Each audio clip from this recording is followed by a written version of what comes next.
सबका बहुत बहुत स्वागत है क्लास 11th केमिस्ट्री के इस लेटेस्ट वीडियो में। तो दोस्तों हमारी यूनिट 5 पिछली वीडियो से कल से स्टार्ट हो गई थी और आज हमारे ये यूनिट 5 का क्लास 11th केमिस्ट्री में दूसरा लेक्चर है।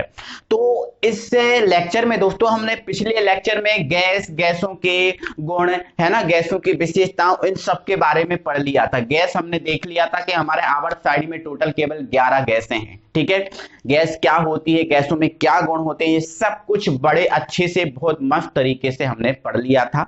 और हमारे गैसों के मापने योग्य गुण चल रहे थे। जो गैस होती है उसके मापने योग्य गुण कौन कौन से होते हैं, गैसों के कौन से गुणों को हम माप सकते हैं, नाप सकते हैं, मेजर कर सकते हैं, ये चीज हमारी चल रही थी। ठीक है, तो इसी की सीरीज में दोस्तों हमारा ये जो आपका नेक्स्ट गुण है वो आपका है ताप। नेक्स्ट गुण है हमारा ताप। तो आज की वीडियो में मेरे भाई हम जो ताप है वो ताप टेम्परेचर क्या होता है वो पढ़ने वाले हैं। और ताप के विभिन्न पैमाने जैसे आपका सेल्सियस पैमाना, केल्विन पैमाना, फ़ारेनहाइट पैमाना, र्यूमर पैमाना, ये जो विभिन्न प्रकार के पैमाने हैं इनको आज की वीडियो में हम कंप्लीट करेंगे।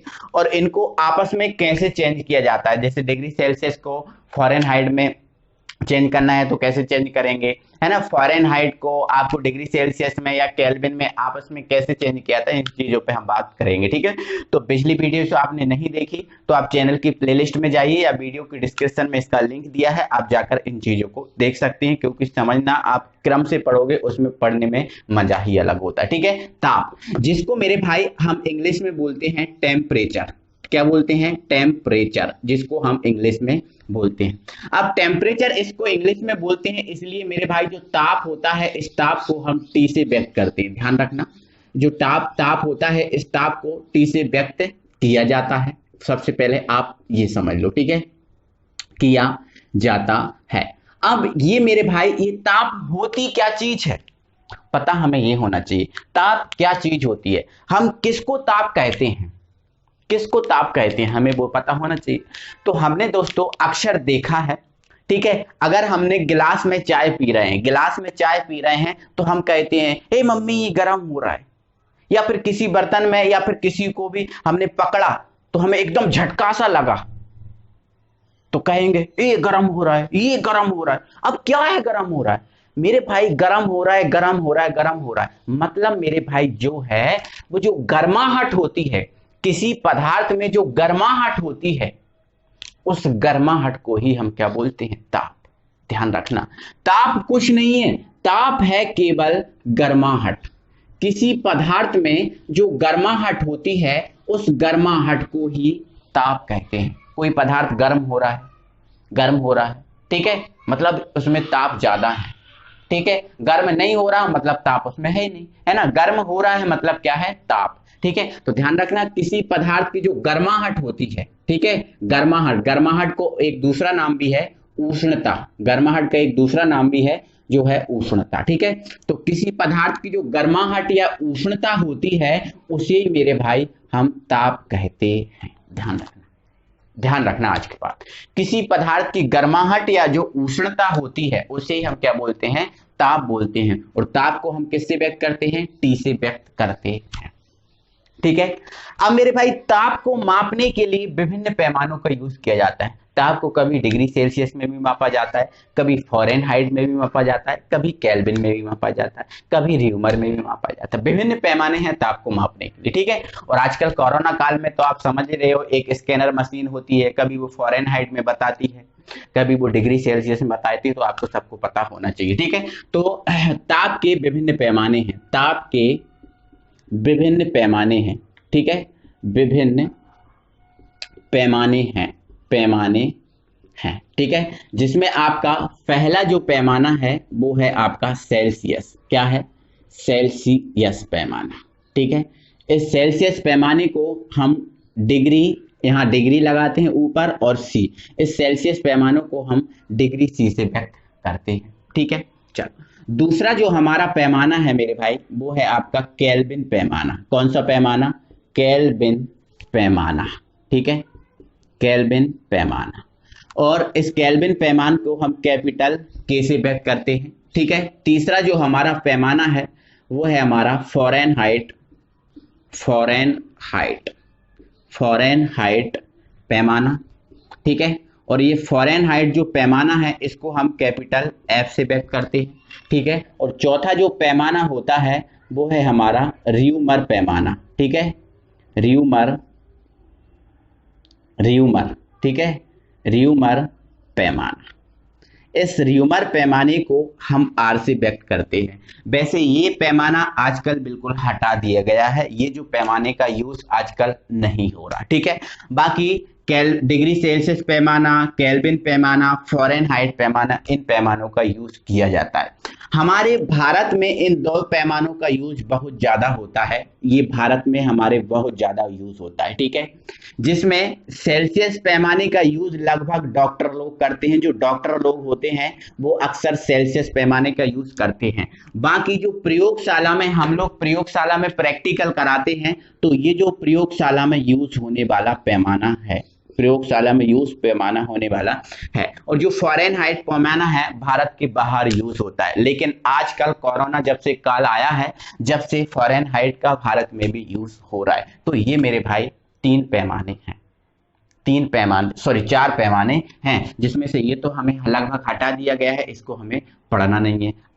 आगे मेरे भाई अब कुछ चीजों को आपको समझना जरूरी है, ठीक है मेरे भाई। जो फ़ारेनहाइट पैमाना है, ठीक है, सबसे पहले हम पढ़ेंगे सेल्सियस पैमाना, ठीक है। तो इन चीजों को आपको ध्यान रखना है, क्या क्या मैंने बताया है इनका आपको स्क्रीनशॉट लेना है, तो स्क्रीनशॉट आप ले लो, बाकी मैं इसको फिर हटा रहा हूं, ठीक है। तो हमारा जो पहला पैमाना है वो पैमाना है सेल्सियस। क्या है? सेल्सियस, जो भारत में यूज होता है और लगभग जो भारत के डॉक्टर लोग हैं वो ज्यादातर इसको यूज करते हैं, ठीक है। फ़ारेनहाइट पैमाने को सेल्सियस पैमाने को मेरे भाई जो सेल्सियस पैमाने हैं, इस सेल्सियस पैमाने को 100 बराबर भागों में बांटा गया है। सेल्सियस पैमाना जो है, इस सेल्सियस पैमाने को 100 बराबर भागों में बांटा गया है, ठीक है। इस टाइप के जो बराबर भाग हैं वो कितने हैं? 100 हैं। मैं यहाँ पर 100 तो नहीं बना रहा हूं, बट ध्यान रखना कि ये बराबर भाग कितने हैं? 100, क्योंकि 100 यहाँ बनाऊंगा तो थोड़ा समय लगेगा और छोटा छोटा बनाना पड़ेगा, ठीक है।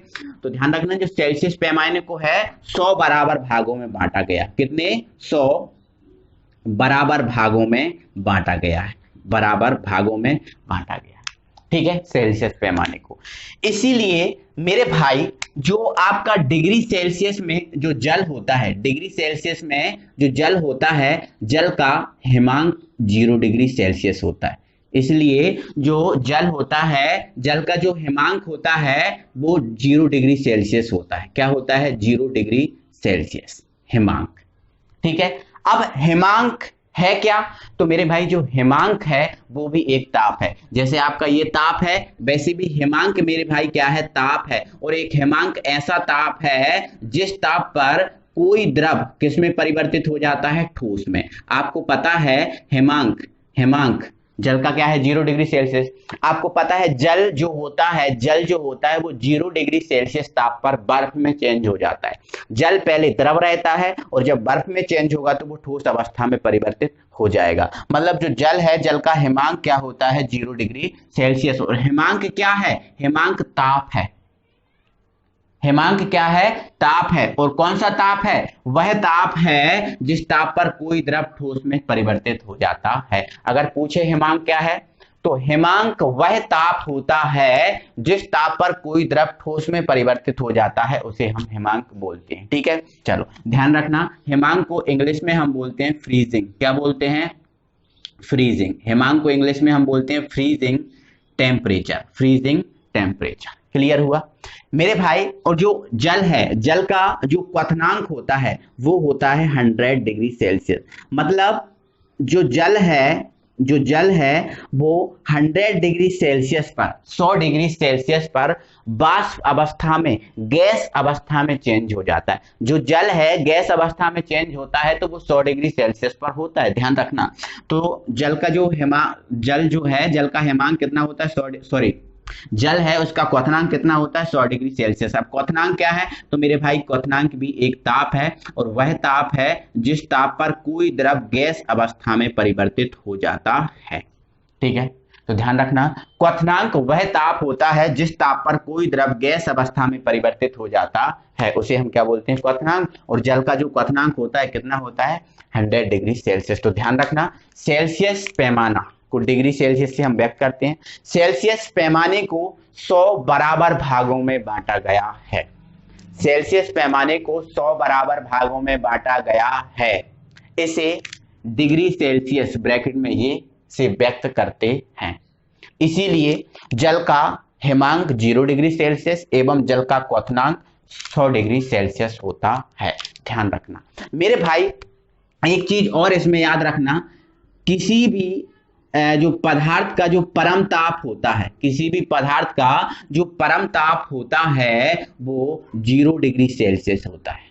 0 डिग्री, कोई भी जो पदार्थ है अगर बोल दिया जाए परम ताप, परम ताप क्या है, तो मेरे भाई जो 0 डिग्री सेल्सियस है, 0 डिग्री सेल्सियस को हम परम ताप बोलते हैं। 0 डिग्री सेल्सियस को हम क्या बोलते हैं, परम ताप बोलते हैं। और मेरे भाई एक चीज और याद रखना, 0 डिग्री सेल्सियस को परम ताप तो बोलते ही हैं, साथ में आपका 0 डिग्री सेल्सियस मानक ताप भी कहलाता है। कौन सा ताप, मानक ताप भी कहलाता है ना। Standard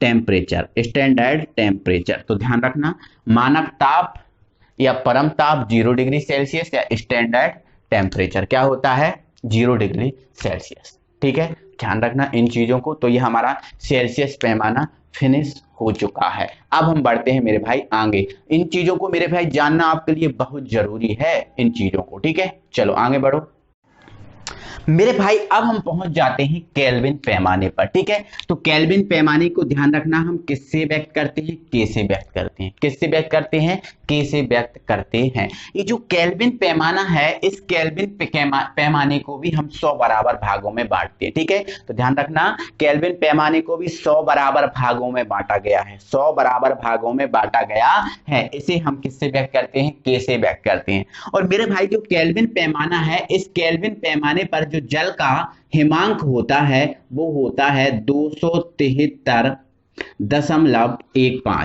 273.15 kelvin. ठीक है, ध्यान रखना जो जल का हिमांक होता है केल्विन पैमाने पर वो होता है 273.15 केल्विन, लेकिन अक्सर लोग 273 केल्विन ही बोलते हैं। तो ध्यान रखना, अपन को भी 273 ही बोलना है। मैंने तो ये वास्तविक वैल्यू रियलिटी में क्या होती है वो चीज को बता दिया। ठीक है, और जो जल है, इस जल का क्वथनांक होता है 373.15 केल्विन, है ना, या फिर अप्रॉक्स में बात करें तो 373 केल्विन। देखो 273 से 373 में कितने का अंतर है, 100 का अंतर है। मतलब इसको भी आपने 100 बराबर भागों में बांटा गया है, जिसमें जल का हिमांक कितना होता है आपका 273 केल्विन, और जो क्वथनांक होता है वो होता है 373 केल्विन। इन चीजों को आपको याद रखना है।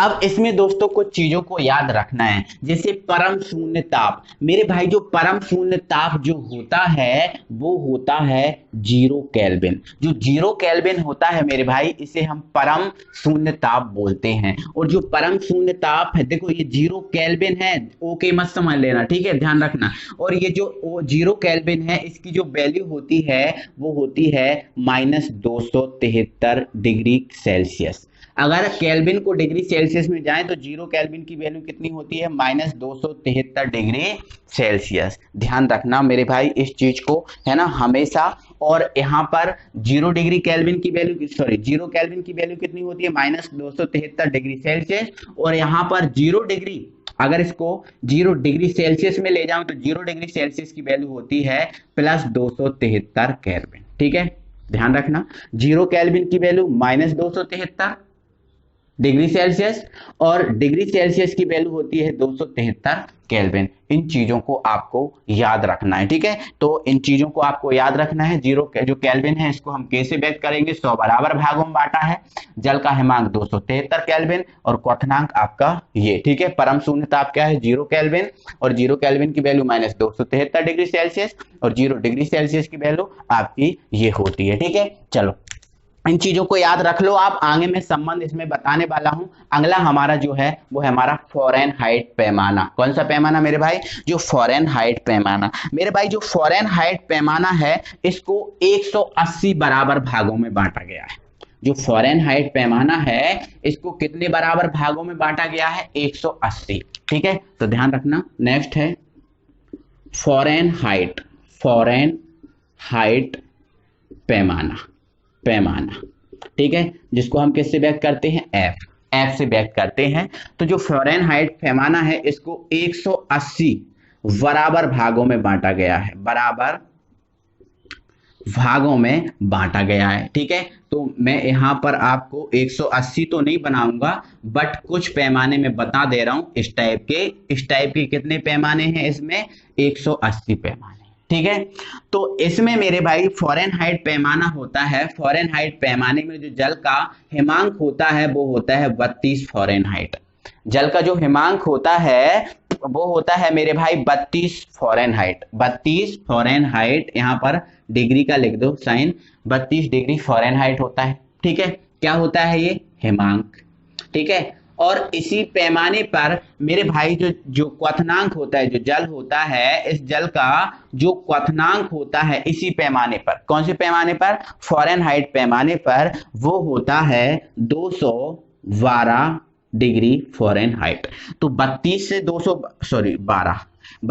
212 में मेरे भाई 180 का अंतर है। ठीक है, मतलब इसे 180 बराबर भागों में बांटा गया है। किसको? फ़ारेनहाइट पैमाने को। ठीक है, और फ़ारेनहाइट पैमाने को हम किससे व्यक्त करते हैं? एफ से व्यक्त करते हैं। फ़ारेनहाइट में जल का हिमांक कितना होता है? 32 फ़ारेनहाइट। और क्वथनांक कितना होता है? क्वथनांक होता है हमारा 212 फ़ारेनहाइट। इन चीजों को आपको याद रखना है, कोई दिक्कत नहीं है मेरे भाई। ठीक है, अब थोड़ा सा हमारे बॉडी टेम्परेचर, जो मानव शरीर होता है, इस मानव शरीर का डिग्री सेल्सियस में बॉडी टेम्परेचर क्या होता है, फ़ारेनहाइट में क्या होता है, केल्विन में क्या होता है, इसको आप बता दे रहा हूं। ठीक है, तो शरीर का तापमान, शरीर का तापमान, या फिर मेरे भाई हम टेम्परेचर पे बात करें, ठीक है, टेम्परेचर बात करें, तो मेरे भाई जो हमारा मानव शरीर है, मानव शरीर का अगर डिग्री सेल्सियस में बात करें तो डिग्री सेल्सियस में जो ताप होता है वो होता है 37 degree Celsius, 37 degree Celsius. Fahrenheit में बात करें तो मेरे भाई 90 डिग्री फ़ारेनहाइट होता है मानव शरीर। जो मानव शरीर है, मानव शरीर का डिग्री सेल्सियस में 37, फ़ारेनहाइट में 18 फ़ारेनहाइट। और जो केल्विन होता है, केल्विन में मानव शरीर का जो टेम्परेचर होता है वो 310 केल्विन होता है। इन चीजों को आप याद रखना, क्योंकि हमारा मानव शरीर है, तो मानव शरीर का यदि टेम्परेचर हमें नहीं पता तो बहुत बड़ी प्रॉब्लम होगी, है ना। तो इन चीजों को तो याद आपको रखना है। ठीक है, चलो, ये हमारा हो चुका है। अब हम मेरे भाई विभिन्न प्रकार के जो पैमाने हैं उनमें संबंध स्थापित करेंगे। ठीक है, इसको हटा दे रहा हूं, ये हमारा हो चुका है।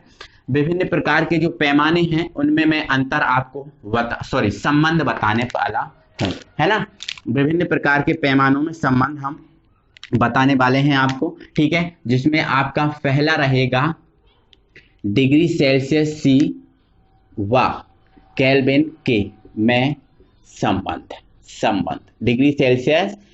डिग्री सेल्सियस सी और केल्विन के में संबंध। तो मेरे भाई जो डिग्री सेल्सियस सी होता है और जो केल्विन आपका क्या होता है, के होता है, इसमें संबंध मेरे भाई ये है कि के बराबर 273, के बराबर 273 प्लस डिग्री सेल्सियस, के बराबर 273 प्लस डिग्री सेल्सियस। ठीक है, ये होता है के में संबंध। ठीक है, मतलब क्या है? मतलब ये है मेरे भाई, कोई चीज आपको केल्विन में दी है, कोई चीज आपको कोई चीज आपको डिग्री सेल्सियस में दी है। किस में दी है? डिग्री सेल्सियस में दी है। अब यदि उस चीज को आपको केल्विन में ले जाना है, अगर आपको कोई चीज डिग्री सेल्सियस में दी है, उसको आपको केल्विन में ले जाना है, तो आपको उसमें 273 को जोड़ना पड़ेगा। मतलब आपको समझा रहा हूं, देखो समझो। जैसे आपका दिया है 27 डिग्री सेल्सियस टेम्परेचर, आपको दिया है 27 डिग्री सेल्सियस, ये दिया है। अब इस 27 डिग्री सेल्सियस को हमें केल्विन में बदलना है। किस में बदलना है, केल्विन में बदलना है। तो आप फॉर्मूला क्या लगाओगे, केल्विन का फॉर्मूला क्या है, 273 प्लस डिग्री सेल्सियस, यही है ना। तो आप यही वाला फॉर्मूला लगा दोगे, 273 प्लस डिग्री सेल्सियस। ठीक है, तो ये 273 सेम रहेगा और डिग्री सेल्सियस की वैल्यू कितनी दी है, 27, तो ये 27, 273 में आप 27 जोड़ दोगे, आपका कितना आ जाएगा, 300। मतलब केल्विन में आपकी जो वैल्यू है वो कितनी आ गई, 300 आ गई। मतलब जो वैल्यू डिग्री सेल्सियस में 27 थी वो वैल्यू केल्विन में कितनी आ गई, 300 केल्विन। मतलब ये है मेरा, समझ गए ना। तो ध्यान रखना ये संबंध होता है। अब या ये संबंध को हम चेंज भी तो कर सकते हैं, जैसे हमें डिग्री सेल्सियस निकालना है तो इस 273 को हम यहाँ ले जाएंगे। ठीक है, तो यहाँ से आपका डिग्री सेल्सियस में और केल्विन में दूसरा संबंध क्या हो जाएगा, केल्विन माइनस 273, केल्विन माइनस 273, ये दूसरा संबंध है। मतलब मेरे भाई अगर आपको कोई वैल्यू केल्विन में दी है उसको आपको किस में चेंज करना है, डिग्री सेल्सियस में। किस में चेंज करना है, डिग्री सेल्सियस में। मैं इसी वैल्यू को चेंज करने वाला हूं। ठीक है, आपको ये वैल्यू आपको दी है, अब कितनी केल्विन में कितनी दी है, 300 केल्विन दी है। कितनी दी है, 300 केल्विन दी है। इस वैल्यू को आपको क्या करना है, डिग्री सेल्सियस में ले जाना है। ठीक है, तो आप कौन सा फॉर्मूला लगाओगे, ये वाला। ठीक है, डिग्री सेल्सियस बराबर के माइनस 273। ठीक है, अब केल्विन में वैल्यू कितनी है, 300, तो ये लिख दो आप 300 माइनस कितना करना है, 273। 300 में से 273 माइनस करो, कितना आ गया, 27 आ गया। और ये 27 आएगा है वो किस में है, डिग्री सेल्सियस में। मतलब डिग्री सेल्सियस में वो वैल्यू कितनी है, 27। देखो है, केल्विन में कितनी है, 300। समझ में आपको आ गया। तो ध्यान रखना है मेरे भाई, अगर कोई वैल्यू डिग्री सेल्सियस में दी है उसको केल्विन में चेंज करना है तो 273 जोड़ना है, और यदि कोई वैल्यू केल्विन में दी है उसको डिग्री सेल्सियस में चेंज करना है तो 273 को घटाना है। ठीक है, तो ये केल्विन और आपका जो डिग्री सेल्सियस है मेरे भाई इसमें संबंध है। ठीक है, चलो ये तो चीज मैंने आपको बता दी है। ठीक है, अब आगे मैं बढ़ाता हूं और आगे चीजों को आप और स्पष्ट करोगे। और जो दूसरा संबंध है मेरे भाई वो दूसरा संबंध है हमारा फ़ारेनहाइट, ठीक है, व डिग्री सेल्सियस में संबंध जो फ़ारेनहाइट है, फ़ारेनहाइट और डिग्री सेल्सियस में आप संबंध स्थापित करने वाले हो। तो मेरे भाई जो फ़ारेनहाइट होता है और जो डिग्री सेल्सियस होता है इसमें जो संबंध होता है वो होता है आपका डिग्री सेल्सियस बराबर, डिग्री सेल्सियस बराबर 5/9, 5/9 bracket F minus 32, F minus 32, ये संबंध होता है, ये संबंध होता है। मतलब अगर कोई चीज आपको फ़ारेनहाइट में दी है, किस में दी है, फ़ारेनहाइट में, उसको आपको डिग्री सेल्सियस में चेंज करना है तो ये आपको फॉर्मूला लगाना पड़ेगा और आप उसको डिग्री सेल्सियस में आसानी से चेंज कर पाओगे, आसानी से चेंज कर पाओगे। ठीक है, चलो तो ध्यान रखना है मेरे भाई, इन चीजों को मैं चेंज करना भी आपको बताता हूं। बिल्कुल ये संबंध हैं, इन संबंधों को आपको हमेशा याद रखना है। ठीक है, अब कुछ चीजों को मैं चेंज करना बताता हूं। ठीक है, तो ये हमारे संबंध हो चुके। अब जैसे मेरे भाई आपके पास पहला एग्जाम्पल है, ठीक है, पहला एग्जाम्पल है और आपको बोला गया है कि जो आपका 310 केल्विन है, 310 केल्विन है टेम्परेचर, उसको आप डिग्री सेल्सियस में बदलिए। डिग्री सेल्सियस में क्या करना है, आपको उसको बदलना है। ठीक है, तो केल्विन को डिग्री सेल्सियस में बदलना है तो आपको ये फॉर्मूला लगाना पड़ेगा। ठीक है, और ये फॉर्मूला क्या है आपका, डिग्री सेल्सियस बराबर के माइनस 273, ये होता है। ठीक है, तो केल्विन में वैल्यू कितनी दी है, 310, तो ये 310 माइनस 273, 310 में से 273 आप घटा दो तो कितना बचेगा, 37 बचेगा। तो डिग्री सेल्सियस में वो वैल्यू कितनी आ चुकी है, 37 डिग्री सेल्सियस। ठीक है, तो आप समझ गए ना, कोई दिक्कत नहीं है। ठीक है, समझ गए, कोई प्रॉब्लम नहीं है। अब ऐसे ही आपको कुछ चीजों को बोल दिया जाए, जैसे उसने बोल दिया है कि जो डिग्री सेल्सियस है, एक सेकंड मेरे भाई, ठीक है, जैसे आपसे बोल दिया गया है कि आपका 50 डिग्री सेल्सियस है, कितना है, 50 डिग्री सेल्सियस है, इसको आप केल्विन में बदलिए। किस में बदलिए, केल्विन में बदलिए। ठीक है, तो आपको उसको केल्विन में यदि बदलना है, ठीक है, तो केल्विन में बदलने के लिए ये फॉर्मूला लगाओगे तो केल्विन बराबर क्या होता है, 273 प्लस डिग्री सेल्सियस। ठीक है, तो 273 आपका ये रहा और डिग्री सेल्सियस में वैल्यू कितनी है, 50 है, ये 50 है, ठीक है। इन दोनों को आप जोड़ दो, तो इन दोनों को आप जोड़ेंगे तो 0 3 7 5 12 की 2, ठीक है, और 2 और 1 3, तो मतलब 323 आपका आ जाएगा केल्विन में, ठीक है। तो बस आपको केल्विन में चेंज करना है तो जोड़ना है, और डिग्री सेल्सियस में चेंज करना है तो घटाना है। तो इस टाइप से आप कोई सी भी वैल्यू आ जाए आप चेंज कर सकते हो, ठीक है। चलो स्क्रीनशॉट लेना हो तो ले लो। अब हम कुछ फ़ारेनहाइट के आपको एग्जांपल बताते हैं, ठीक है। चलो मेरे भाई अब हम एक दो फ़ारेनहाइट के एग्जाम्पल भी कर लेते हैं, ठीक है। तो फ़ारेनहाइट का जो एग्जाम्पल नंबर हमारा जो एक है वो ये है कि आपका मिला है कि 41 फ़ारेनहाइट को आप डिग्री सेल्सियस में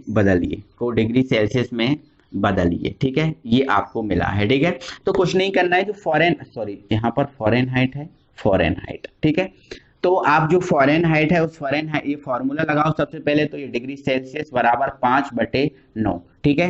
एफ माइनस क्या होता है 32, और जो फ़ारेनहाइट की वैल्यू कितनी है 41, तो डिग्री सेल्सियस बराबर 5/9, ठीक है।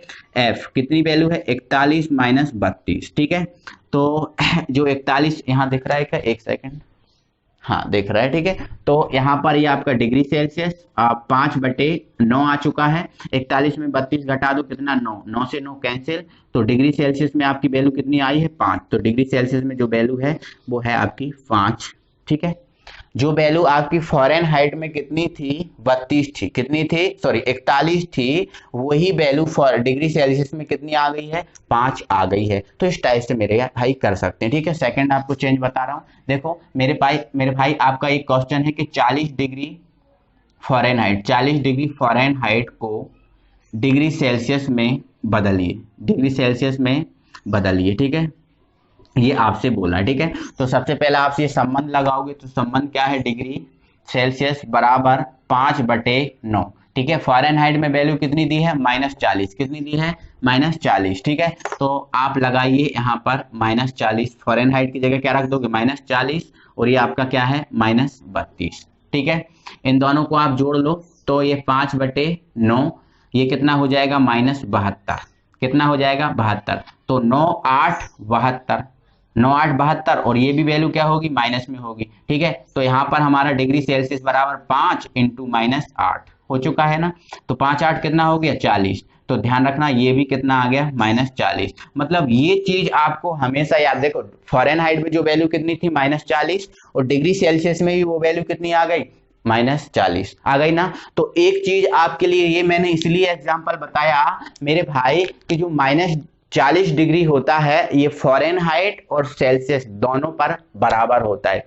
-40 डिग्री जो सेल्सियस ताप होता है, ध्यान रखना, जो -40 डिग्री सेल्सियस ताप होता है मेरे भाई, यहाँ पर दिख नहीं रहा हो तो आप थोड़ा सा इसको देख सकते हैं। जो -40 डिग्री सेल्सियस ताप होता है, यह ताप फ़ारेनहाइट और डिग्री सेल्सियस दोनों में बराबर होता है। तो ये आप एक पॉइंट में नोट करके लिख ले मेरे भाई कि -40 डिग्री सेल्सियस ताप फ़ारेनहाइट और सेल्सियस दोनों में बराबर होता है, ठीक है। तो ये मेरे भाई हमारे कुछ पैमाने थे जो आज की वीडियो में हमने कंप्लीट किए।